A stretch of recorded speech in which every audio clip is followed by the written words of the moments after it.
Hey friends, Powwow Guy Rob Phoenix here. Hope you're all doing well. It's Monday, March 3rd. Another beautiful day, nice and sunny, clear skies. It is a little cold though. It's like 30s. But that's all right. It's still really gorgeous outside.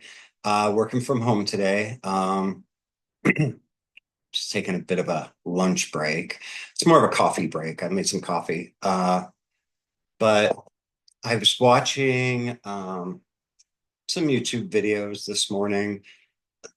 Like always, I'm always on YouTube. I love it. But anyway, I saw that there was some months ago, maybe like a year ago or so, there was some drama about a young lady that from the States, from the United States, she went to Scotland on a vacation and she brought back, just some bits of like some wood that like sticks that she found and a pine cone or an acorn, something like that.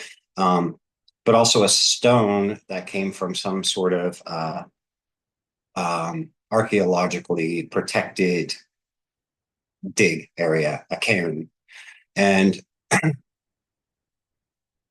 apparently she made a TikTok just saying, look at all this cool stuff I brought back from Scotland. Here's this, here's this, here's this, and this stone. And I mean, it was the smallest thing, this little sort of almost triangular shaped thing. I don't have TikTok, but one of the videos I watched, like somehow showed the TikTok video on it. But anyway, I didn't see anything wrong with it. We've all done it. You want to remember a place, you pick up shells from the shore, or little cool stones you find on the beach. You go somewhere that where you've always wanted to visit, especially if you feel some kind of like, I don't know, like a magical or spiritual or ancestral connection or whatever to a place. One of them thing, humans, we love to have contact with the earth in some way, shape, or form. That is our connection. And so it's almost like an instinct that we want a piece of that land where we were. And what a better way than just a small stone? You can hold it in your hand, you can feel it, you can remember your time there. You feel like you have a connection to that land, no matter how far away it is. I totally get it. And I really felt bad for her because apparently there was a lot of backlash, negative backlash to her taking the stone, specifically because of where she picked it up from. That this was sort of like it was the site of an archaeological expedition. And apparently, I've not been there. It's Scotland. I've never been to Scotland, but apparently there are signs that say, uh, don't take anything, don't remove anything like rocks or whatever. So maybe she didn't see that. I don't know. And maybe it was outside of there and it was just a big misunderstanding. But anyway,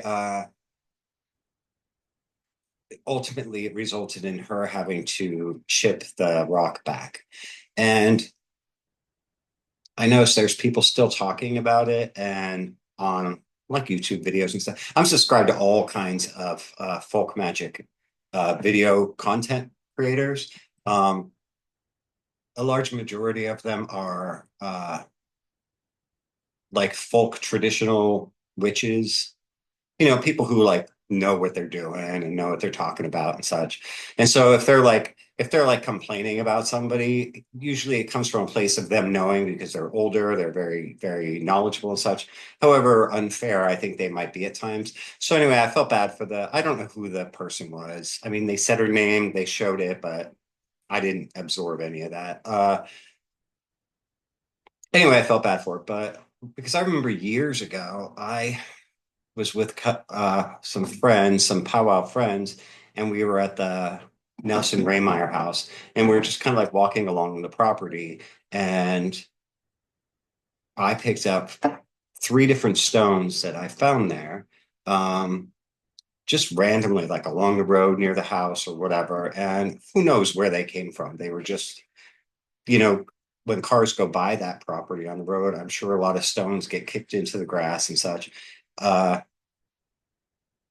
it was nothing of the sort, but um, the one person we were with said you should leave something in return.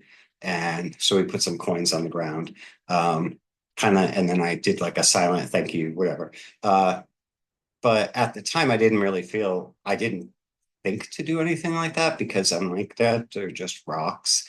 But I thought, these would be kind of cool to do uh, a video about a talk about taking things from what we consider to be like sacred or some kind of significant location.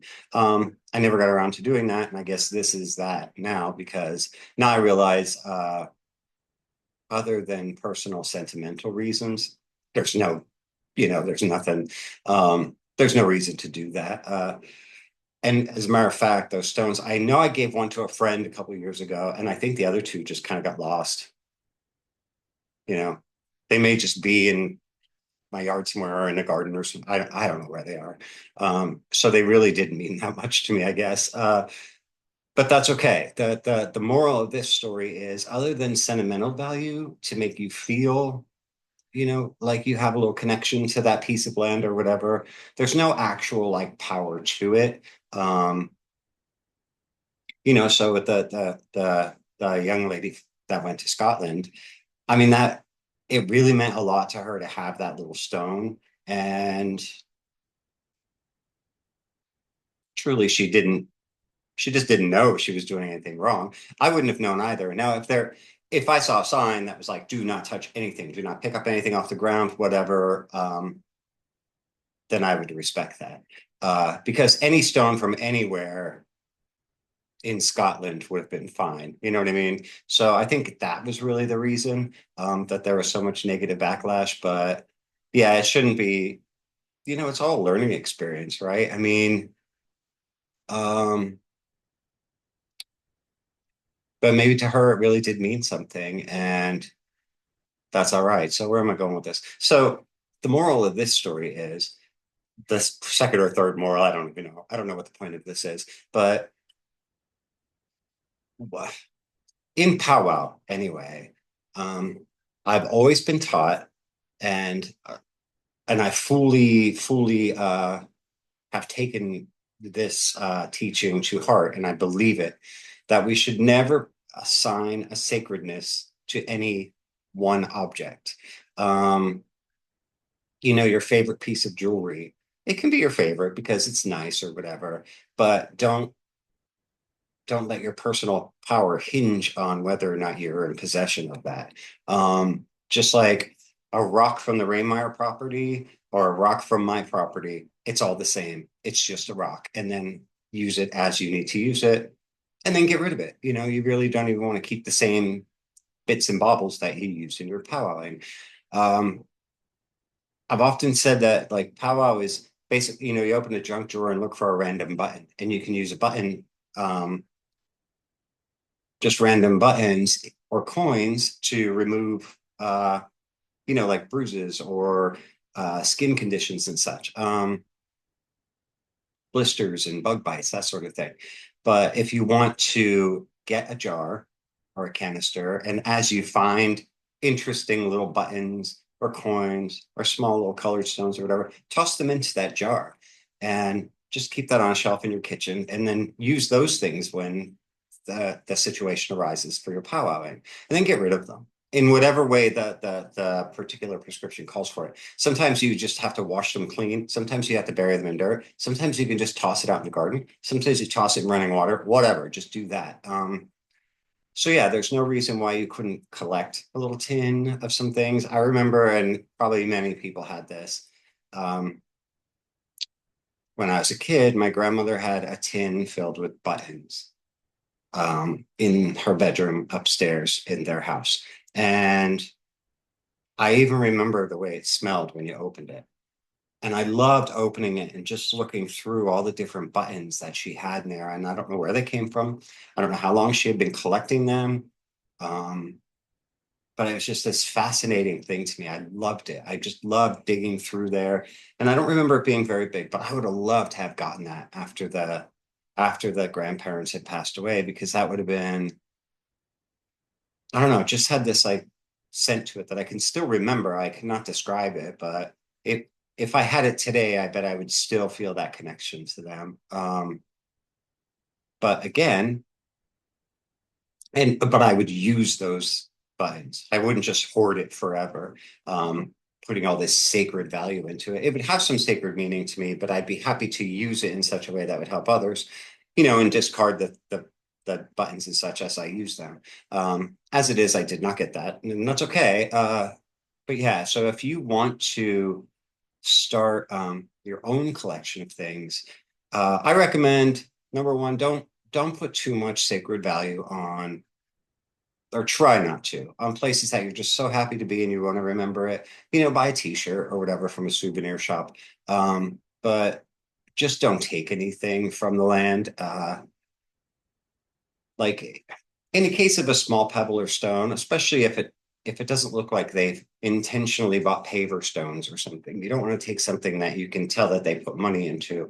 But if there's just something lying in the road or whatever, pick it up. But if there's a sign saying, please do not touch anything or take anything away from this sacred archaeological site, probably best to just heed that sign and not do that.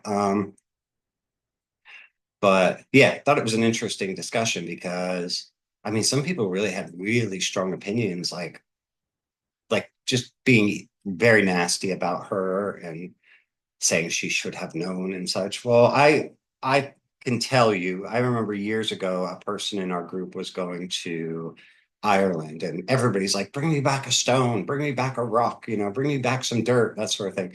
People always want that connection to the land. We're very much connected to the land, and even though it's um, Ireland or Scotland is just as old as the United States. The earth is all the same age.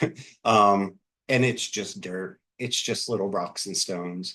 Um, but we feel there is some sort of innate power in those. And, we want to touch that land in some way, shape, or form. I get it.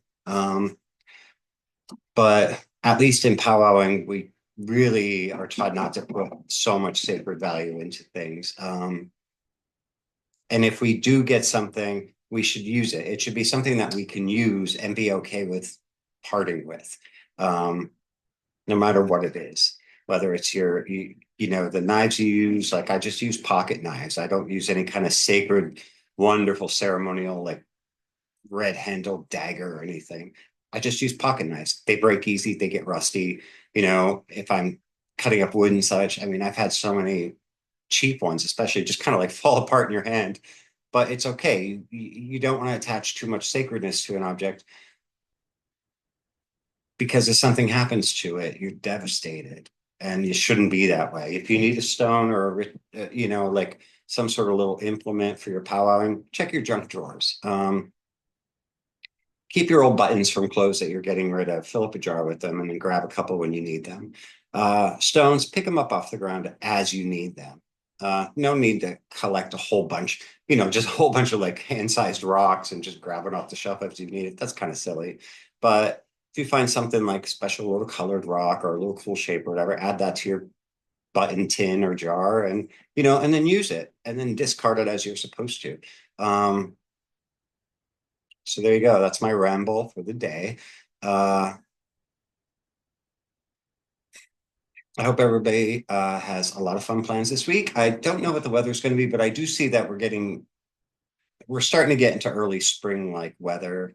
Well, I guess I could say late winter weather. Where the temperatures are going to be like teasing us into the 50s and such, which I'm really happy about. Just Honey and I did a ton of work out in the yard this past weekend. Um, the yard basically looks scoured. I mean, we raked so much that we're down to the bedrock, and that's okay. That was the goal. Uh, so there we go. So everybody enjoy your day, and God bless you guys. Love you very much, and we will talk soon.